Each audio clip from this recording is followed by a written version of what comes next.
I'm so sorry, but the previous story had to be discontinued due to copyright issues. However, I have two better full-length stories for you, completely free. Please give them a listen. Story 1.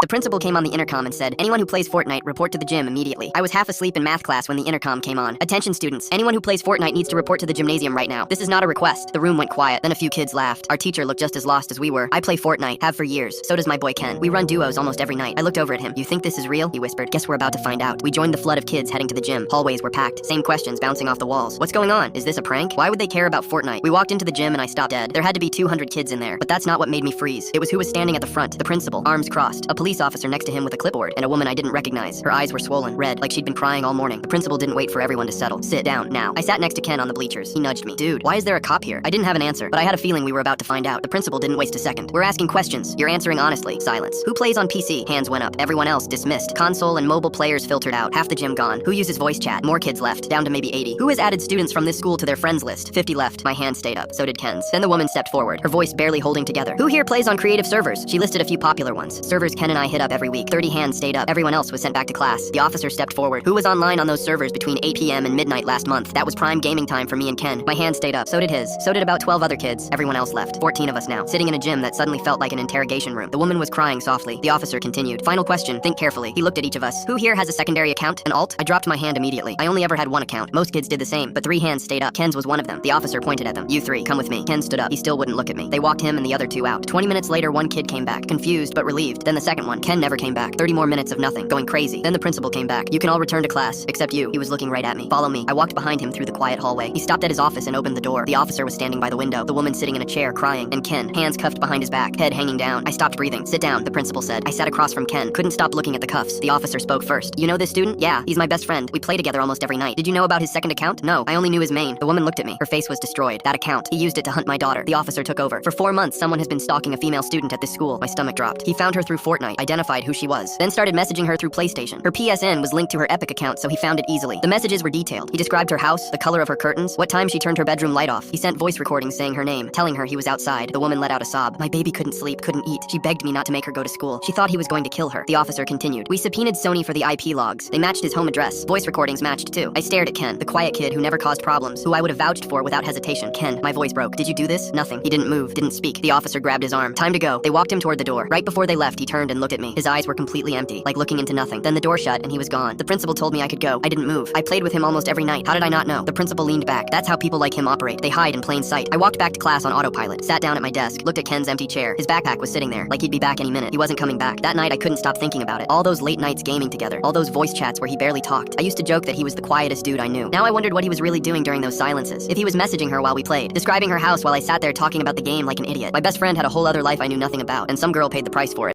Story 2.